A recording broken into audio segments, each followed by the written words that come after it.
सही बात लोगों के सामने रखने का काम किया है। जो गलत बातें मतलब सभी देश के सामने रखने का काम किया है। और अभी मतलब उनको धमकी देने का काम हो रहा है। शिवसेना की तरफ जो उनका मुंह तोड़ने की बात हो रही है, ये क्या इधर ये राज्य लोकतंत्र का राज्य है, यहाँ कोई ऐसा मुंह तोड़ने का काम कोई कोई कैसा कर सकता है। और शिवसेना अगर कंगना का मुंह तोड़ने की कोशिश करेगा तो कंगना का संरक्षण करने के लिए रिपब्लिकन पार्टी आगे आएगी। हम सब लोग मिलकर मतलब कंगना का तो संरक्षण करेंगे। लेकिन इसी तरह की बयानबाजी करना ठीक नहीं है। आज शिवसेना सत्ता में है और सत्ता में होने के बावजूद भी इसी तरह की धमकी दे देना ये बात अच्छी नहीं है। और इसीलिए मतलब शिवसेना के भूमिका का हम विरोध करते हैं। और कंगना का संरक्षण करने की जिम्मेदारी मुंबई पुलिस की है और कंगना मुंबई में आएगी और कंगना का संरक्षण करने का काम जरूर रिपब्लिकन पार्टी करेगी। सर, कहीं ना कहीं अब शिवसेना आ रही है कि सत्ता के किसी न किसी पॉलिटिकल पार्टी का उनका सपोर्ट है और कहीं केंद्र की ओर से, और इस तरह की जो बयानबाजी कर रही है शिवसेना के खिलाफ या तो मुंबई पुलिस के खिलाफ, ये कहीं ना कहीं गलत है। मुझे लगता है कि शिवसेना के खिलाफ कोई उन्होंने बयानबाजी नहीं की है, लेकिन मुंबई पुलिस के खिलाफ इसलिए बयानबाजी की कि मुंबई पुलिस ने 2 महीने लगाए इस केस की इंक्वायरी करने के लिए। मुंबई पुलिस ने मतलब 15 दिन के अंदर ही इस मामले को निपटाना चाहिए था। एफआईआर दाखिल करने की आवश्यकता थी, लेकिन उसके बावजूद भी खाली 56 लोगों की जो स्टेटमेंट है वो ले लेते रहे। उसमें उन्होंने टाइम पास करने का काम किया है। और हमारा आरोप है कि राज्य सरकार के आदेश के मुताबिक ही ये मुंबई पुलिस ने गलती की है। इंक्वायरी करने में बहुत बड़ा टाइम लगाया और इसीलिए अभी इसकी इंक्वायरी सीबीआई की तरफ है। तो मुझे लगता है कि उन्होंने कोई गलत बयानबाजी नहीं की है और उन्होंने मतलब जो भूमिका रखी है भूमिका सही भूमिका है। लेकिन मुंबई जो है, मुंबई हमारी मुंबई है, महाराष्ट्र हमारा है। मुंबई तो किसी के बाप की जागीर नहीं है। मुंबई तो हम सब की है, मराठी लोगों की मुंबई है और यहाँ मुंबई में रहने वाले सभी लोगों की मुंबई है। और इसीलिए ये अपने देश की आर्थिक राजधानी है। तो इसीलिए मुझे लगता है कि यहाँ कंगना जैसे एक अभिनेत्री को, एक कलाकार को इसी तरह की धमकी देना ठीक नहीं है। सर, कम्युनिकेशन का थ्रेट के ऊपर जो है उसके ऊपर अब खिलाफ कार्रवाई की बात की जा रही है। एनसीडब्ल्यू है जो महिला आयोग है, भारत महिला आयोग की जो राष्ट्रीय महिला आयोग, रेखा शर्मा जी ने कहा है कि उनके खिलाफ कार्रवाई की जाएगी जिन्होंने कंगना के खिलाफ इस तरह की अभद्र भाषाएं और टिप्पणी। मतलब जो नेशनल महिला कमीशन है उनकी जो मैडम अपनी रेखा शर्मा जो है, तो रेखा शर्मा ने जो भूमिका रखी तो सही है। एक महिला के खिलाफ उसका मुंह तोड़ेंगे, उसको मुंबई आने नहीं देंगे, इसी तरह की धमकी देना अच्छी बात नहीं है। मुंबई कोई किसी की जागीर नहीं है, मुंबई तो सबकी मुंबई है। और इसीलिए मतलब रेखा शर्मा ने जो भी भूमिका रखी है इसका हम सपोर्ट करते हैं। और एज ए महिला कमीशन, वुमेन्स कमीशन के माध्यम से उन्होंने मतलब कंगना को पूरा संरक्षण देने की सूचना करनी चाहिए। हमने भी मांग किया है और कंगना का अगर कुछ हो गया तो उसके लिए महाराष्ट्र सरकार जिम्मेदार होगी और महाराष्ट्र सरकार की जिम्मेदारी है। अनिल देशमुख जी जो गृह मंत्री है उनकी जिम्मेदारी है कि कंगना का संरक्षण करना। शिवसेना अगर ऐसे गुंडागर्दी करेगी तो शिवसेना के गुंडागिरी को हम भी गुंडागिरी से उत्तर दे सकते हैं। उन्होंने इसी तरह की बयानबाजी नहीं करना चाहिए। सभा अब शुरू हो रहे हैं, पार्लियामेंट के सेशन शुरू हो रहा है।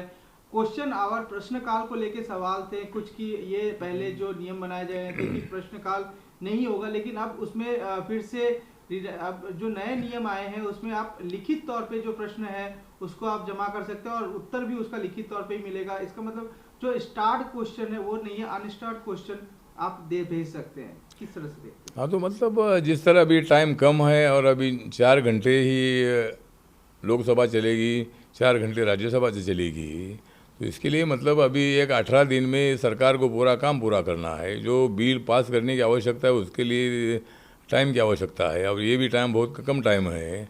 इसीलिए क्वेश्चन आवर को मतलब नहीं करने का निर्णय सरकार ने ले लिया है। और अगर किसी को प्रश्न पूछना है तो लिखित तो प्रश्न पूछ सकता है और उसका जवाब रिटर्न उनको हर डिपार्टमेंट का मिल सकता है।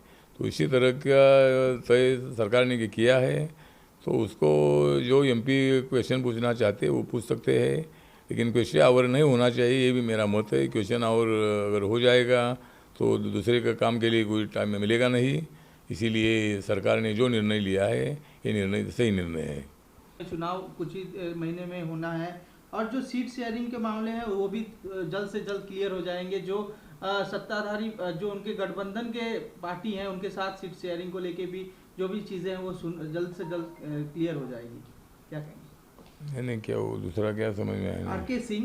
लेकिन दूसरा क्या बोले आप? जो आर.के. सिंह हमारे पावर मिनिस्टर है, हमारे मित्र भी है और वो मतलब बिहार के रहने वाले हैं। तो उन्होंने मतलब जो अपनी भूमिका रखी है कि जो आने वाला जो अक्टूबर नवंबर में जो विधानसभा का चुनाव है, ये विधानसभा के चुनाव में हम जरूर जीतेंगे, क्योंकि बीजेपी और नीतीश कुमार और लोक जनशक्ति पार्टी, ये तीनों पार्टियां मिलकर अगर लड़ेगी तो यहाँ कोई, और अभी हमारे जो मामाजी भी उनके साथ आए हैं, तो मतलब इसीलिए मतलब सत्ता में आने के लिए हमको कोई बिल्कुल मतलब कोई प्रॉब्लम नहीं है। ऐसी भूमिका उन्होंने जो रखी है, बात सही है कि लास्ट टाइम बीजेपी और लोक जनशक्ति पार्टी और कोई दूसरी पार्टियां उनके साथ थी, तब सरकार आई नहीं थी यहाँ। तब नीतीश कुमार की जेडीयू, आरजेडी, कांग्रेस और भी कई पार्टियां, मामाजी जी की पार्टी, ऐसी सभी पार्टियां एक साथ मिलकर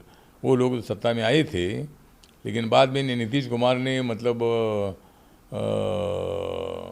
जो आरजेडी के जो डिप्टी सीएम थे, क्या नाम उनका, तेजस्वी जो थे, लालू प्रसाद जी के जो लड़के थे, तो तेजस्वी को मतलब उनके ऊपर कई आरोप थे, इसीलिए उनको उस डिप्टी सीएम पद से हटाया था।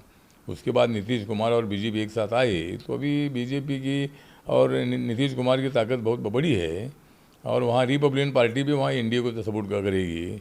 अगर आरपीआई को कुछ सीटें मिलती है, हम देखते हैं, नहीं मिलेगी तो 10-15 सीटों पर हम लड़ेंगे और बाकी के जगह पर एनडीए का सपोर्ट करेंगे।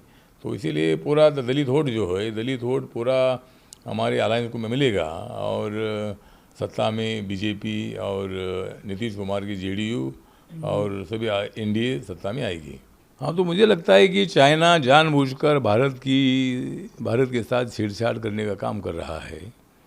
एक तो चाइना की जो इकोनॉमी है, इकोनॉमी भारत पर निर्भर है। बहुत सारा साहित्य सामान चाइना से यहाँ इंपोर्ट होता है और चाइना की इकोनॉमी में भारत का बहुत बड़ा हिस्सा है। उसके बावजूद भी चाइना मतलब बार बार गड़बड़ कर रहा है। चाइना को लगता है कि हमने ताइवान को ताबे में लिया, तिब्बत को ताबे में लिया, हांगकांग हमारे कब्जे में है, तो भारत का कुछ पार्ट भी हमारे कब्जे में आना चाहिए। इसी तरह की चालाकी करने का काम कर रहा है। लेकिन आज का इंडिया 1962 का नहीं है, ये 2020 का इंडिया है, नरेंद्र मोदी के नेतृत्व वाला इंडिया है। और ये इंडिया मतलब इतनी तैयारी में है, जिस तरह आर्मी चीफ माननीय नरवणे जी, इन्होंने जो बताया है लद्दाख में जाकर कि हम पूरी तैयारी में है, अगर चाइना युद्ध करना चाहता है तो ठीक बात है, हमें तो युद्ध नहीं चाहिए, हमको बुद्ध चाहिए। लेकिन अगर चाइना को बुद्ध नहीं चाहिए, अगर युद्ध चाहिए, तो ज़रूर मतलब युद्ध करने की हमारी तैयारी है। और हमारी आर्मी तगड़ी आर्मी है, बहुत ही बलवान आर्मी है, गलवान घाटी में हमारी बलवान आर्मी है। और इसीलिए मुझे लगता है कि चाइना को इस वक्त सबक सिखाना ही चाहिए। मुझे लगता है कि चाइना बार बार हमारी छेड़ निकाल रहा है, बार बार हमारे एरिया में घुसने का काम कर रहा है। तो चाइना को एक बार ऐसा सबक सिखाना चाहिए कि उनको मुंह तोड़ जवाब देना चाहिए। और हमारी आर्मी तैयार है, हमारा एयरफोर्स तैयार है, हमारी सभी मतलब सब, हाँ, तो सभी मतलब जो हमारा डिफेंस है वो सब पूरी तैयारी में है। तो मुझे लगता है कि चाइना को इस वक्त कड़ा जवाब दिया जाएगा। हाँ, तो मतलब कांग्रेस पार्टी में बहुत बड़ा विवाद चल रहा है। गुलाम नबी आज़ाद, कपिल सिब्बल, बहुत सीनियर लीडर नाराज है। दूसरी बात यह है कि राहुल गांधी जी पार्टी का अध्यक्ष पद लेने के लिए तैयार नहीं है, सोनिया गांधी जी अध्यक्ष पद छोड़ रही है। तो ऐसे वक्त पर कांग्रेस पार्टी में किसको अध्यक्ष बनाएंगे? तो इसीलिए ये मेरा विषय तो नहीं है, लेकिन मेरा कांग्रेस पार्टी को तो सुझाव है कि शरद पवार एक पुरानी कांग्रेस पार्टी के स्ट्रांग लीडर है, महाराष्ट्र के मुख्यमंत्री भी रहे हैं, केंद्र में संरक्षण मंत्री रहे हैं, कृषि मंत्री रहे हैं। तो शरद पवार की जो राष्ट्रवादी कांग्रेस पार्टी है उसको कांग्रेस में विलीन करके कांग्रेस पार्टी का जो अध्यक्ष पद है, ये अध्यक्ष पद शरद पवार को दे देना चाहिए। ऐसे मेरा तो सुझाव है, इस पर कांग्रेस पार्टी विचार करे और शरद पवार का अध्यक्ष पद मिलेगा तो अच्छा हो जाएगा।